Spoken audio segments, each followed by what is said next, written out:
আসসালামু আলাইকুম। জাতীয় নাগরিক পার্টির খুবই ব্লুটুথ বয় সার্জিস আলম, আমার ধারণার খুব বেশি দিন সার্জিস আলম তার জায়গাটা ধরে রাখতে পারবেন না, কারণ তার বিরুদ্ধে খোদ পিনাকিদা তিনি একটা বক্তব্য দিয়েছেন। ইভেন এই যে আওয়ামী লীগের মিছিলগুলো লম্বা হচ্ছে বা বড় হচ্ছে, এরকম নানান ইস্যুতে যে ব্যাকআপটা আসলে কোথায় থেকে হচ্ছে বা কেন হঠাৎ করে আওয়ামী লীগ রাজপথে নামার সুযোগ পাচ্ছে, যেই ছেলেটা দিনরাত আওয়ামী লীগের 14 গোষ্ঠী উদ্ধার করে, যেই ছেলেটা কথায় কথায় শেখ হাসিনার ফাঁসি চায়, সেই ছেলেটার বিরুদ্ধে কোথাও না কোথাও একটা আওয়ামী লীগের সাথে কানেক্টিভিটির হয়তোবা এনসিপি পার্টির অভ্যন্তরে নানান প্রশ্নের সম্মুখীন হয়ে গেছে আপনার সার্জিস। আপনাদের খেয়াল থাকার কথা, যখন আমাদের মার্চ ফর গাজা অনুষ্ঠানটা হলো, সেখানে হাসনাত ছিল কিন্তু সার্জিস ছিল না, এমনকি এটা কাকতালীয় না। আমার কাছে মনে হয়েছিল সার্জিস ব্যস্ত, কিন্তু যখন পিনাকি বললেন যে হাসনাতের সাথে তোমার থাকার সুযোগ ছিল কিন্তু তুমি এখানে মাইনাস হয়ে গেছো, দ্যাট মিনস এনসিপির অভ্যন্তরে এই সার্জিসকে নিয়ে কিছু একটা ঘটছে।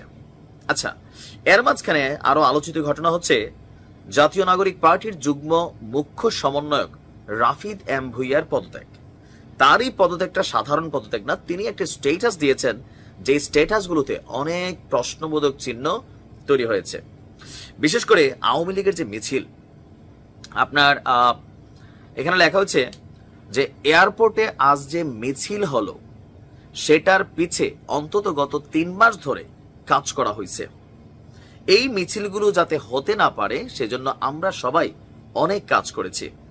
রাতের আধারে কেউ গ্রাফিতি আঁকলেও তাকে আইডেন্টিফাই করা, উত্তরার কোথায় থাকে, ফান্ডিং কে দেয়, সব বের করেছে, কিন্তু ওদের এগেনস্টে কিছুই করা যায়নি। কেন কেন এদের এগেনস্টে কোনো কিছু করা যাচ্ছে না? ব্যাকআপটা কোথায়? তার বক্তব্য, প্রশাসন তো হেল্পফুল না, এটা একটা ব্যাপার, তবে প্রশাসন যাতে ঠিকমতো কাজ করতে না পারে সেজন্য উত্তরবঙ্গের 2 নেতা, নাম মেনশন করে নাই, উত্তরবঙ্গের নেতা হচ্ছে সার্জিস, আর আরেকজন আছে নব্য দরবেশ, যার নাম আলোচনায় আসতেছে। যাই হোক, আমাদের আলোচনাটা সার্জিসকে নিয়ে। এই সমন্বয়কের বক্তব্য, নাগরিক পার্টির কিন্তু সে নরমাল না, যে উত্তরবঙ্গের 2 নেতা ব্র্যাকেটে লিখছে একজন আবার অভ্যুত্থানের মহানায়ক ক্যান্ডিডেট অ্যাক্টিভলি কাজ করছে। কেন কাজ করতেছে? যে প্রশাসন যাতে ঠিকমতো কাজ করতে না পারে আওয়ামী লীগের বিরুদ্ধে, ছাত্রলীগের বিরুদ্ধে, সেই জন্য উত্তরবঙ্গের 2 নেতা এখানে অ্যাক্টিভলি কাজ করছে। একজন হচ্ছে এই অভ্যুত্থানের মহানায়ক মানে সার্জিস, লোকাল ছাত্রীদের নিয়ে টাকা খেয়ে পুনর্বাসন করছে। বুঝতে পারছি সার্জিসের বিরুদ্ধে অভিযোগগুলো দেখেন। ওই টাকা আবার রবিনহুডের মতন গরিবদের ঈদ বাজার করে নিজের প্রচারণা চালিয়েছে।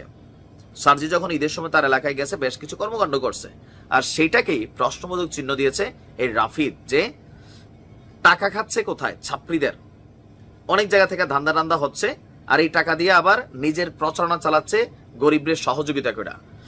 গতকাল ওই ছাত্রী গ্যাংয়ের একজন এক ব্যবসায়ীকে অপহরণ করে ধরার পর ঠিকই তদবির করতে 2 নেতার একজনের নাম ভাঙিয়ে কল দিছে বাক্সাসের এক নেতা। বিষয়টা বুঝতে পারছেন? তলে তলে টাকা কি হচ্ছে?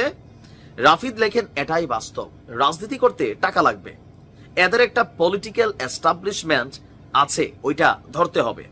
আরে ব্যবসায়ী তো সবার সাথেই গুড রিলেশন, বলে আওয়ামী লীগের সেফ দেওয়া হবে যাতে মিছিল লম্বা হয়। সার্জিসের খেলা কিন্তু শেষ পর্যায়ে চলে আসতেছে। থাকে না, মানে গ্রামের ভাষায় একটা কথা আছে, যে বেশি আল্লাহওয়ালা এটার ভিতরে ভেজাল থাকে।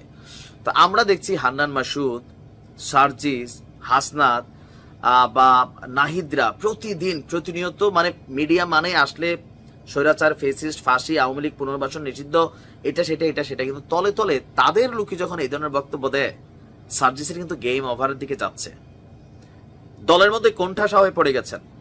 আরো একটা মজার বিষয় হচ্ছে, সার্জিস যখন হাসনাতের এগেনস্টে গিয়া সেনা প্রধানের বক্তব্যে সাপোর্ট করলেন, সেটাও একটা বড় বিষয় হিসেবে দলের ভিতরে কানেক্টেড হয়েছে। সবকিছু মিলিয়ে সার্জিসের ক্যারিয়ার খুব বেশি দিন লাগবে না শেষ হইতে, কারণ ওয়ান্সে আওয়ামী লীগ অলওয়েজে আওয়ামী লীগ, এই জিনিসটা থেকে বের হওয়া, বা আপনি বের হতে চাইলেও আপনারা বের হইতে দেওয়াটার সুযোগ নাই। দিন শেষে ডিবি অফিসেও যখন গেছিল তখনও সার্জিসের অবস্থান নিয়ে প্রশ্ন উঠছিল। প্রতি ক্ষেত্রেই সার্জিস কানেক্টেড হয়ে যাচ্ছে। আসলে কি তাই যে আওয়ামী লীগকে ব্যাকআপ দিচ্ছে তলে তলে সার্জিস? চাঞ্চল্যকর তথ্য প্রমাণগুলো কি এগুলোর ইঙ্গিত দিচ্ছে, নাকি সার্জিস রাজনৈতিকভাবে দলটির অন্য নেতাদের দ্বারা কোণঠাসা হচ্ছেন? সময় বলে দিবে। ভালো থাকুন।